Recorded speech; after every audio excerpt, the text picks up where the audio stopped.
From LinkedIn News, I'm Leah Smart, host of Everyday Better, an award-winning podcast dedicated to personal development. Join me every week for captivating stories and research to find more fulfillment in your work and personal life. Listen to Everyday Better on the LinkedIn Podcast Network, Apple Podcasts, or wherever you get your podcasts. Break language barriers instantly by translating up to 44 languages in real time with the HP AI PC, powered by the Intel Core Ultra processor. With the right tools, work doesn't have to feel like work. Learn more at hp.com/AI PC. I'm going to work on the values of the organization with a team of people, and the intent is. Because understanding the intent makes the communication and the actions far clearer. And one thing that people need to remember is that nobody dies waiting to work out what the intent is. They go straight to it and guess it themselves. This is what runs around the organization. Ty just did so-and-so, and I think he's doing it because he's going to sell our division to a competitor. No, that's not my intent, but I wasn't clear. So now 2,000 people are worried about their jobs and going home to their respective partners, stressed and anxious. So you have to be so crystal clear about all these things up front. And a lot of times what gets in the way, again, is this bias to action and the fact that the incoming CEO feels that he or she needs to do things early to establish that they're the right person for the role, that they're up for the challenge, that they've got this. And in doing so, they can do things that actually put the organization off. What is this person doing? So you can't leave it to chance. So communication versus action early on, I encourage people to lean into the communication. And communication is one of those things that we never master. We're constantly getting better at it. We're constantly adjusting. We need to, I often talk about, there's no bad catch. There's only a bad pass. So I put everything back onto the, when the CEO goes, listen, I was really clear and they didn't get it. Listen, no, that's not how this works. You have to get the message to them. That's your job. If they didn't get it, do it differently. Say it again. Try again. Do it again. You can't just go, they didn't get it. So you need to own that communication. And this is one of the skills that if you're stepping into a CEO role from a senior executive role, this is where I'd spend a lot of time before you land, really getting discerning and deliberate about how you're going to communicate, what you're going to say, what questions you're going to ask in your early one-on-ones, how you're going to respond to different questions, because people will be hanging on every word.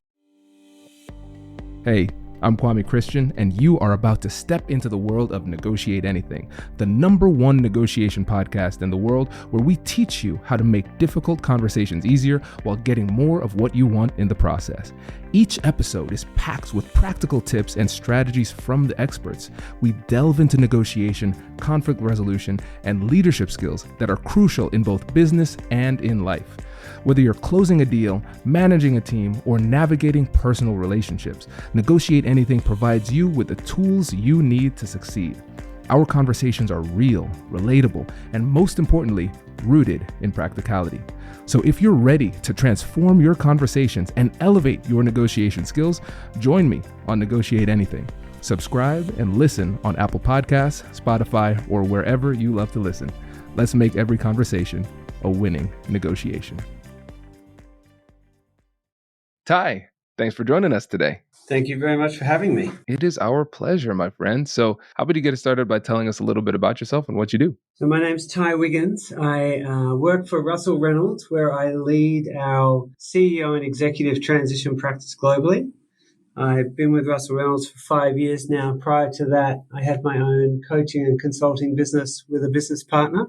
You can probably hear from my accent that I'm Australian, but I am based out of our London office, and I have dual citizenship between Australia and the US due to my father being American and being born on an army base in Europe.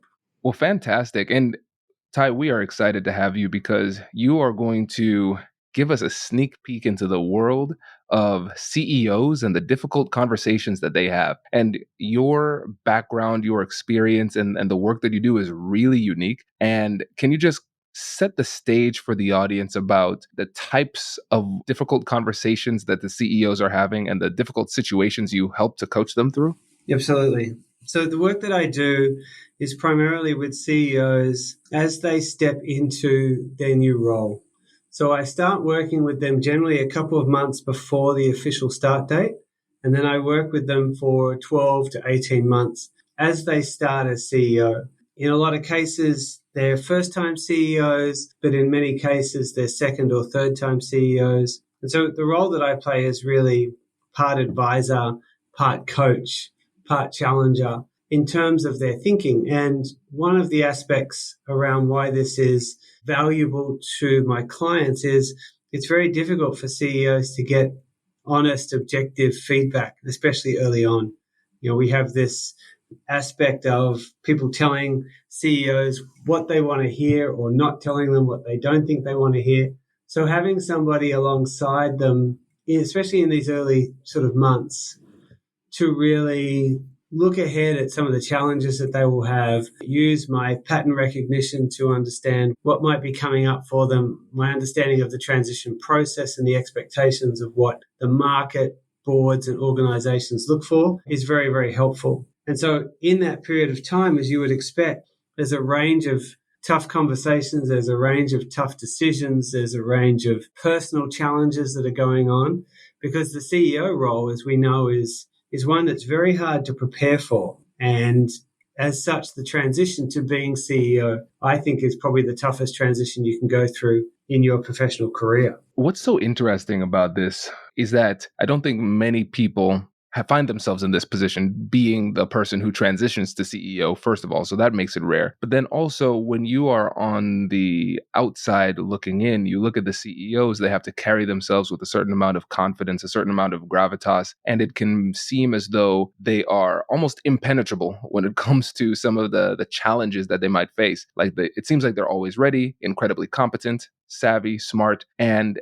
what you're showing us here is that, especially at the beginning portions of this transition into the role of CEO, it can be a very vulnerable, lonely, isolated type of experience. And before we get into the specifics of the conversations, I think it would be really instructive to explore the emotions and the psychology behind what it is that they're experiencing, because that emotional cocktail that is stirring in their minds every single day is going to have an impact on the way that they navigate these conversations. So can you tell us a little bit about the emotions and the psychology that come into play during this transition period? For many CEOs, it's a role that they've aspired to for a long time, whether it's been very purposeful or not. It's been at the back of their mind. So I have worked with a couple who are what I'd call surprise CEOs, didn't really want it, ended up with the role. But for the most part, people are thinking about this for years. So they're watching this role carefully. They're trying to understand it.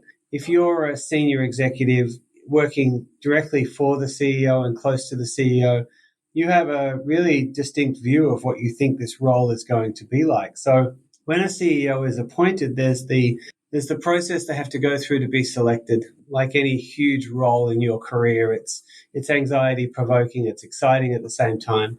Once they're selected and announced, there's this mixture of obviously excitement, there's relief that they've attained this top of the house role, and then there's this variations of nervousness and stress. And, a lot of this comes from the fact that the CEOs, especially that I get to work with, have a high level of humility. So they're very conscious about the challenge that they're undertaking. And there are days, sometimes weeks, if not months, of, can I actually do this? Can I pull this off? Have I bitten off more than I can chew? And so this goes up and down as they go through this early period. And as they get closer to the start, they're usually in hyperdrive in trying to learn what they can and digest information. They're just consuming it as fast as they can, in the belief that if they learn it all straight away, they'll be more successful. As they go through the first couple of months towards that 6-month period, there's often this period of increasing confidence that can be knocked a little bit between sort of 6 and 9 months. And in the book, I talk about it as the crash. Because up until that point, the CEO is often getting a lot of smiling and waving from the organization. People are happy they're there and they're excited that the person's talking about change and improvement. And then in about 6 months, there tends to be this pushback from the organization, and that can really knock them. So I work with them through this period of time, trying to call out that whilst it looks good now, it might not stay that way. So I think one of the really pleasant things about some of the people I interviewed was just how normal and humble they were and how challenged they were about the role and the responsibility, and how at points they were anxious and nervous that they didn't know whether they were doing the right thing. And they wore that quite heavily. This is perfect.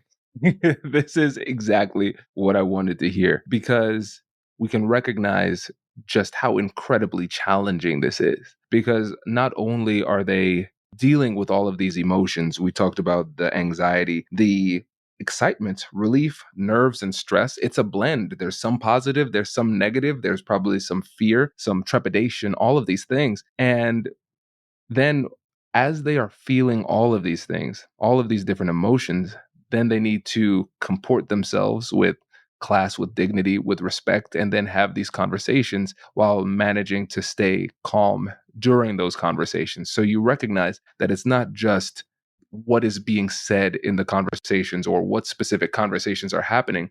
It is the ability to manage those emotions during the process of having the conversations. Because if they can't manage those emotions, then they won't be able to perform at their best during those conversations. And so, what tools have you seen different CEOs utilize in order to manage those strong emotions during those tough conversations? We talk a lot about EQ across the business community. When I'm working with CEOs, especially in transition, I talk quite a bit about emotional control. The aspect of a CEO being calm through difficult times. For a lot of us, what we want to see and what we expect to see. So these emotions that they're going through, they really need external outputs. And sometimes the work that I do involves me getting a phone call from a client who just needs to vent or just needs to get something off his or her chest. And I'll say, do you actually want me to help here, or am I just listening? And they go, I just need you to listen right now because there's no one else I can say this to. But here's what happened and here's how I'm feeling. I go, great, we can do that.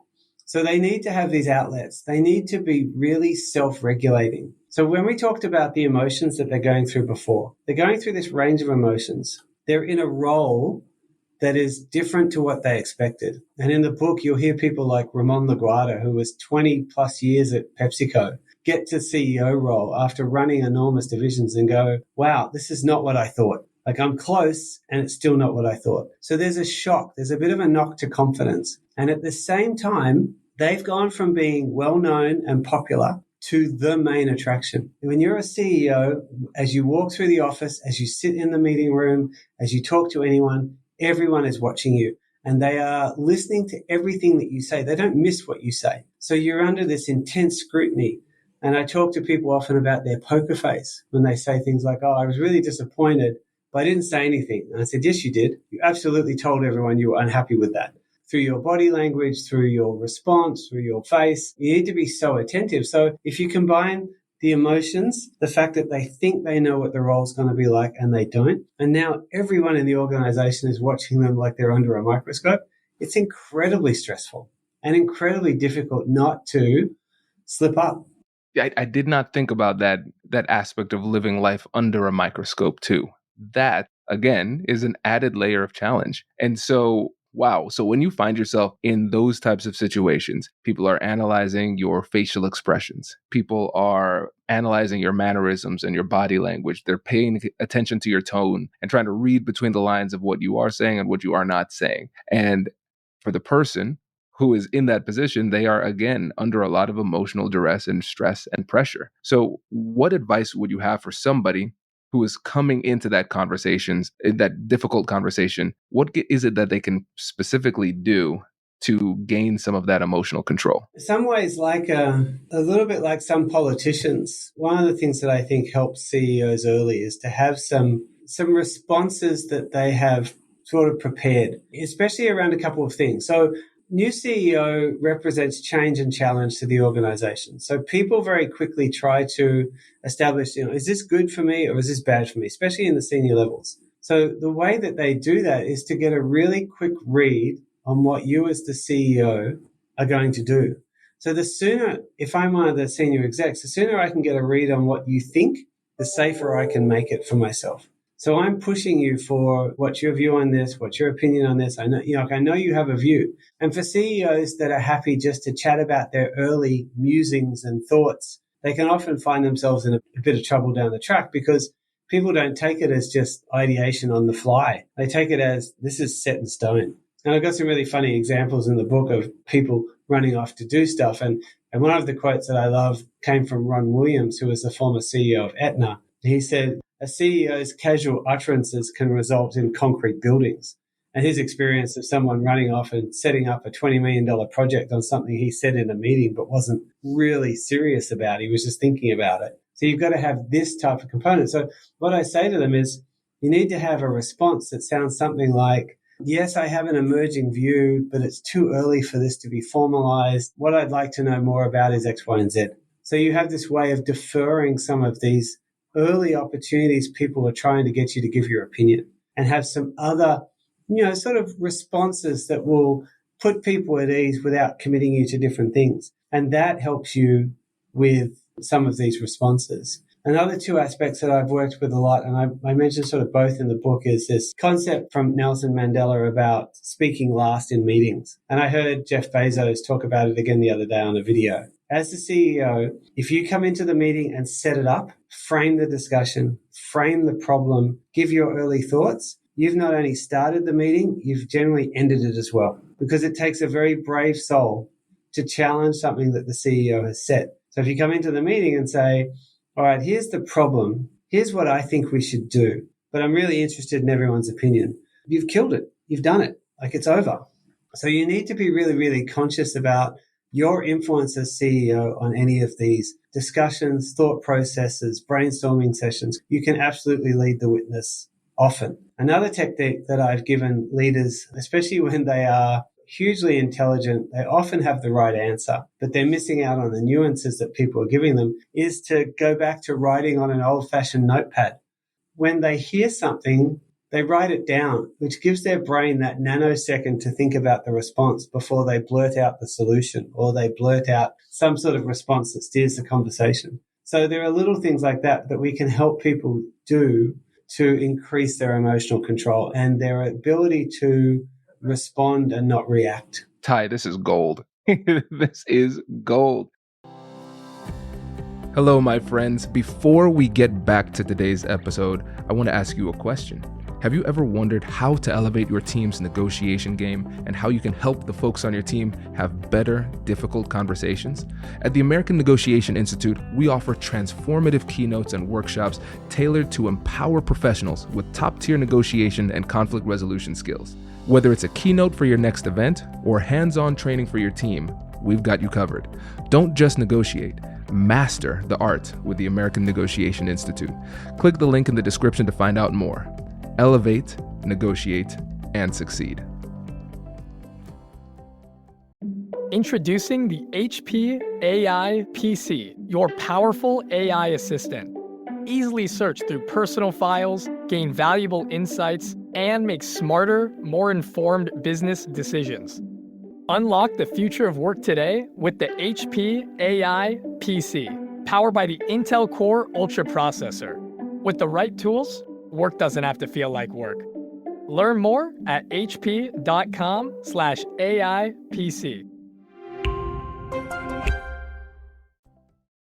What you've done here is you've given people concrete tools that they can utilize to exercise that emotional control. And I think a lot of times we might have that stoic mentality where we need to find our way to sit there in the face of a very, very difficult conversation, just stone-faced, not showing any emotion and knowing exactly what to say at all times. And what we're recognizing is that even people at the very top of the company, the CEOs, often struggle with the same thing. They don't always know what to say. They often feel these emotions and they're difficult to manage. And so just taking a notebook, jotting things down, delaying your response, introducing that pause, that is something that you can do in the moment to give yourself time to respond. And it sounds like also before the meeting, we're going to actually think through what it is that might be said and how we would respond in those situations. Because I love that example that you gave where you're saying, all right, thank you for this information. I'm going to need a little bit more time to think through this. But considering that and then asking a question, it allows you to show the respect to the other person to show, yeah, I am listening because the things that you are saying are valuable and I appreciate that.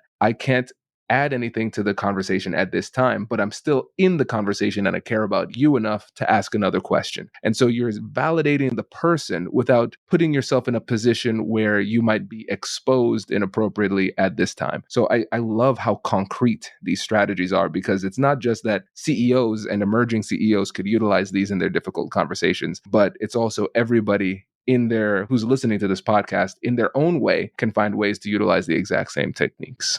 Yeah, 100%. When you're new in a senior role, you need to be comfortable with saying, I don't know. People know that you don't know. So sometimes the pressure to feel like you need to have the answers comes from you. So there's a lot around confirmation bias. There's a lot around bias to action. We really need to sort of get on top of, and this is the conversations I have regularly around people's expectations of themselves. And I'll point out, the only person in that room that thinks you should know the answer after 2 weeks is you. Nobody else feels that. So you're not actually helping yourself, nor are you helping the situation. It is expected and acceptable to say, actually, at this point, I don't know, but I'm happy to go find that out, or this is something I need to understand. So there's this degree of honesty, I think, in your early communication. But where this gets lost is when you become CEO for the first time, all this stuff just bubbles to the top. Like, right, I am in charge. I am responsible. I need to lead. I need to have the answers. I need to do X, Y, and Z. And depending on where you've come from in terms of your function, you'll respond to this differently. One of the progressions to CEO, which is common, is the COO to CEO. Now, COOs have a bit of a privileged role in organizations. They can be a little bit sharp-elbowed. They're known for getting stuff done. They're operational. They just move with pace. They move around the organization. I've worked with a bunch that can be quite controversial. They're the ones in the executive team meeting dropping the proverbial hand grenades on the table and challenging marketing and challenging finance and having this great role. And then they become CEO and they can't do any of that anymore. They're now the leader of the organization. They need to be calm. They need to be considered. They need to be measured. For some of them, it can be a real challenge. And this is where some of those techniques about backing them off a little bit is so important. And, one of the views I have around this is the COO can work with 80% correct information. They're moving fast. They're getting stuff done. But when you're the CEO, working with 80% might mean, significant differences for the organization. So if you lead the witness and cut off 20% of the data coming from your team, you're going to miss great opportunities as the CEO, very different to the COO. Ty, you know what's so fascinating about this? It's recognizing that in our lives, there are going to be different roles that we play. For me, I'm the CEO of the company, but I'm also a husband, I'm also a father, and I'm also a friend.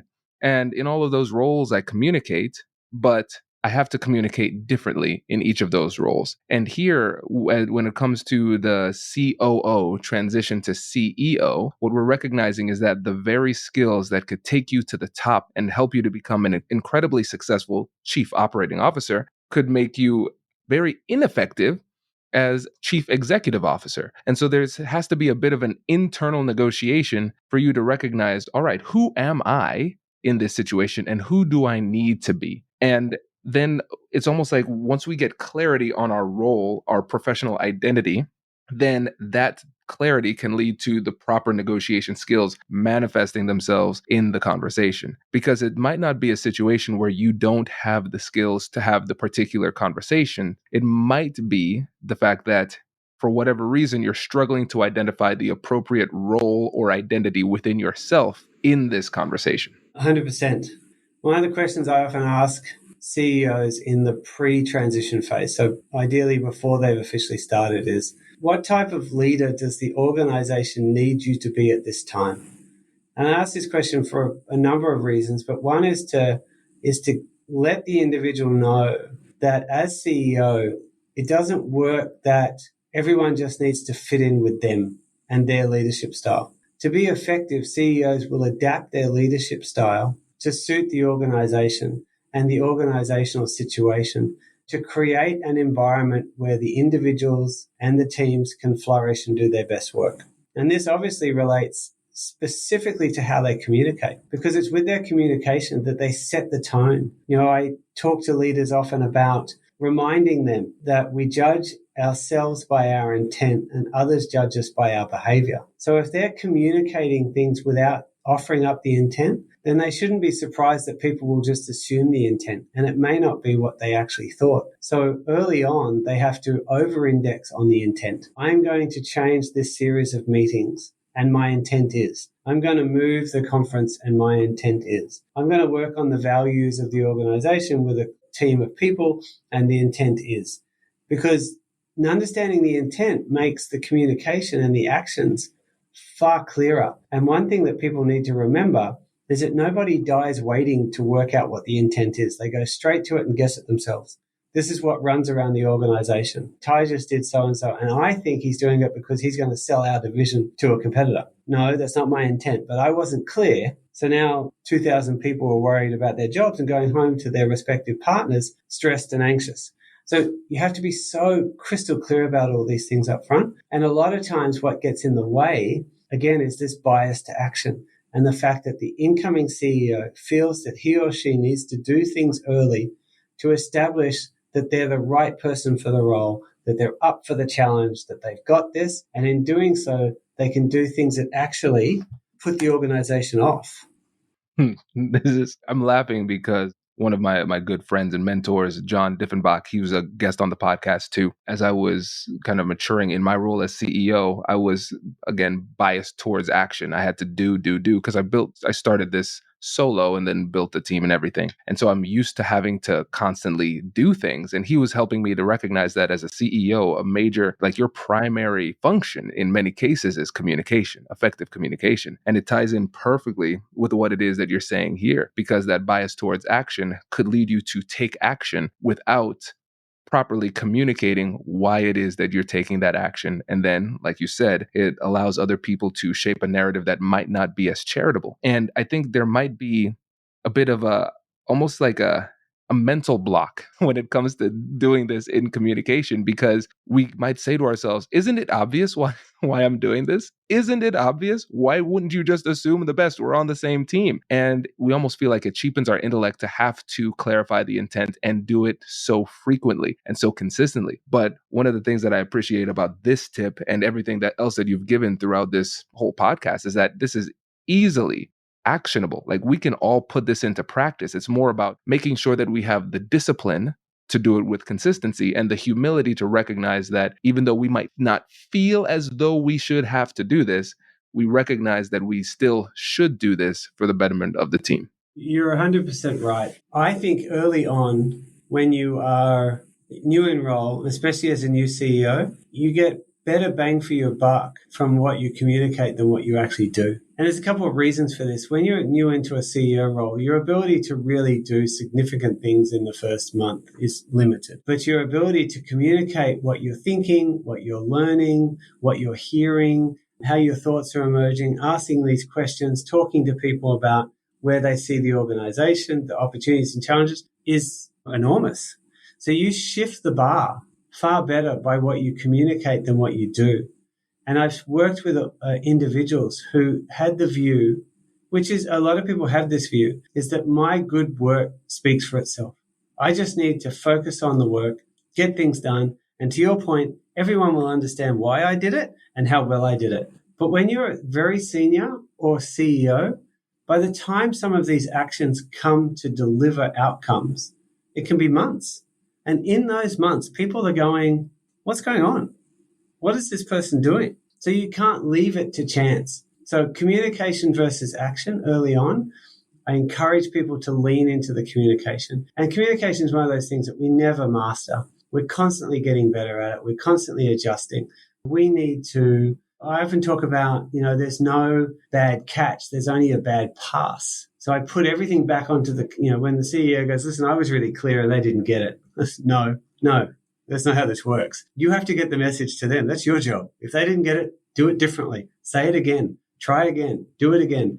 You can't just go, they didn't get it. So you need to own that communication. And this is one of the skills that if you're stepping into a CEO role from a senior executive role, this is where I'd spend a lot of time before you land, really getting discerning and deliberate about how you're going to communicate, what you're going to say, what questions you're going to ask in your early one-on-ones, how you're going to respond to different questions, because people will be hanging on every word. Ty, this is so good. First of all, personally, as a CEO, I appreciate this coaching session. This feels like a coaching session to me, so I appreciate that. For the listeners too, I know that they were able to get a lot out of this, not just for those who are in CEO roles, but also just everyday leaders. There's a lot that we all can glean from this information. So Ty, I really appreciate you coming on today. And before you go, can you please let the listeners know again about you, the work that you do, and your book? Sure. It's been great to be on. So Ty Wiggins, I lead the CEO and executive transition practice for Russell Reynolds. I've just written my first book, which is called The New CEO, which is available on Amazon and all the usual places. It talks about the challenges of landing well and performing quickly in the CEO role. But there is a lot in there that I am getting really good feedback on that senior executives are taking on board. So I'm very privileged to do the work that I do, and I love it. Incredible. Ty, thank you so much for coming on today. Really appreciate it. Thank you very much for having me. Wait. Now, before you sign off, I have something to tell you that I've never told you before. Just kidding. I've told you before, but you should listen to it again. I want you to know about Negotiate Anything Premium. Imagine all of the things that you love about our traditional feed, plus so much more. I know you like our traditional feed because you're at the end of the episode. And with Negotiate Anything Premium, you'll get more bonus content you've been asking for, more of the expert insights that you can't get anywhere else, and more exclusive behind-the-scenes access into every conversation. Are you ready to get more of what you want out of your life, career, and every conversation? With Negotiate Anything Premium, you'll have access to more high-level, custom-designed content and insights, giving you the tools you need to negotiate higher salaries, better deals, and better relationships in your life and career. Once I had a listener share that Negotiate Anything helped her to negotiate a $53,000 raise. Could this be you? What would that mean for your life? I've seen firsthand the impact this model has had on my life and the lives of my corporate clients, and I am confident that it can do the same for you. Are you ready to negotiate more of the best things in life? Click the link in the show notes to learn more. I'll catch you later.